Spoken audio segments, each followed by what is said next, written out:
So, hi, I'm joined by Josh Buatsi. Josh, how are you? Not too bad, Ben. Not too bad. Of course, it's the next day after the big announcement yesterday, so I'm in good spirits, man. Yeah, I was going to say, I just want to congratulate you on that. Obviously, you've done a lot of talking about that, so I don't want to go over the same kind of stuff again. But for the purpose of kind of this interview, can you kind of explain why you felt this is the right move for yourself? Again, I think I'll ask you a question again that I've asked millions of people now. What is the biggest sporting broadcaster in this country, or who is? Yeah. So, yeah, probably. We That's a all know question. Sky. It's a question to you. Yeah, well, we all know Sky, so. Okay, so as an athlete, I say to myself, I want to get the biggest exposure when I'm performing, when I'm fighting. So when I weighed out the options, it's like, okay, cool. I know the pros, I know the cons of most of these broadcasters and promoters, and I thought this was the one that was best suited. Nothing personal, nothing negative, nothing against anyone. I just thought this was the one that was best suited to myself. Yeah.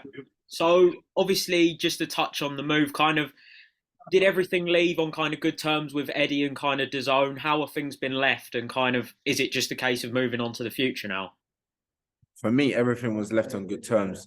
I understood my contract very well. I understood and stuck by it, kept quiet for such a long period. And of course, there's been comments flying all over social media for months now. But yesterday was an opportunity for me to address a few of them that I felt were quite important. So yeah, I mean, from my side, my time is up with the previous promoters, and they did a good job with me. They did what they could do with me. I just got to a point where I felt, you know what, I needed to make a change. This offer was available from someone else, a third party, and I took it. Yeah. So kind of moving on to the future now, not to dwell too much on the past. Obviously, look, you've joined kind of Lawrence Okoli in making that move. Do you think that this is obviously such an exciting time to join this stable, but do you think this could almost overtake the Matchroom stable? It's full of talent now. Again, I'm not here strategizing, trying to take over this and that and that.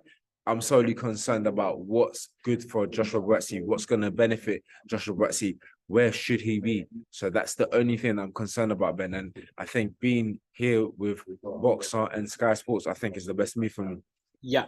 So obviously you're first out on May the 6th. That's your target date. Kind of, is there a particular opponent in mind, or is it kind of just, or a specific level of opponent, or is it just getting back out there and getting the You rust away? mentioned a guy called Ben. Oh God, I think I'll give that a miss. Oh, mate. No, we haven't got one yet. I think by this weekend I should find out. Gives me enough time and the opponent time to prepare as well. But yeah, I think by this weekend I should know. Yeah, I had you jump in there a bit, but don't worry, it's not you. Yeah, I think I'll stay this side of the ring. Thank you. um, so obviously, there's been a mention. You're like right in the mix. You're obviously greatly ranked with all the kind of the governing bodies. But I saw you yesterday with Dan Azeez, and the pair of you, you're like great talents and stuff. Like, how great would it be for us fans to see you two in the ring? Well, at least you're interested in that fight, Ben. I mean, I always say we have good sparring sessions. We have done for years, and of course that remains behind closed doors. So I think people seeing that in real life, they'll be like, "Damn, we'd pay to watch this in smaller gloves, no head guard, a crowd, a lot at stake." It all has the ingredients. Two guys that are good friends. It has the ingredients for a good fight. So it's something that could happen. You know, again, I'm not the promoter to say you two have to fight each other, unless, of course, it becomes a mandatory fight that must happen for something. Then that's out of our hands. But you know, the promoter and whoever else needs to make that decision can. Yeah. So listening to Ben Shalom yesterday had some like saying some great things about you. It must fill you with confidence now, and someone's got that faith in you. He was kind of talking so positively of you. I haven't caught up with all the interviews. I'm on one at the moment that I still haven't finished. There was a lot of interviews flying about yesterday, but you're right. It is good to have a promoter that obviously believes in you and wants to prioritize you and wants to get you the fights that you want, that he feels would be good for your career. So it's a good position to be in. Yeah. So just the last couple from me. Obviously, the WBC recently ordered Beterbiev against Smith. Obviously, that'd be a great fight in your division. That's going to be obviously a cracker. We know Beterbiev's a great fighter. Is that one that you could look at maybe next year, even this year?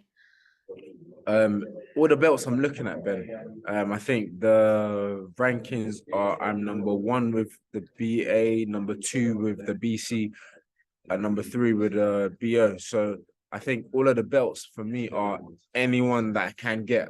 I will be looking to get. Smith and Beterbiev will be a good fight.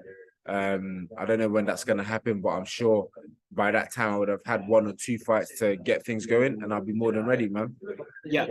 So obviously we've spoken about a domestic fight there in Azeez, but in general in the sport of boxing, kind of there's some great fights being made now. You got look like Tank versus Garcia. Things are starting to click back into place again this year. How exciting is it for you, obviously being a fan and a fighter, that some of these fights are starting to fall into place and promoters working together? It's good because usually that's what stops these big fights from happening. So it's good to see that. In regards to BOXXER and Sky, we've seen them team up with BT Sport and Frank Warren to make some fights happen. When we speak about Frank Warren, yes, we're aware that Anthony Yarde is over that side of the water. So it's good to see that promoters are coming together and making these big fights. Yeah. So just last one from me, Josh. Thank you so much for your time. I appreciate it. I know it must be busy for yourself. How many kind of times are you looking to kind of get out now before the end of the year? And is activity really important to you now, obviously with a spell outside of the ring? Yeah, activity is imperative. As you can imagine, it's been a long time since I last boxed. It would be a year by May. So for me, I think it's important for me to actually be back out there. But yeah, activity is part of my new contract as well. Yeah, perfect. Thank you so much for your time, Josh. I really appreciate it, and all the best for the future. Thank you. And get ready for May the 6th because we're going to make it happen. Oh, God. Cheers. Thanks, Josh. That's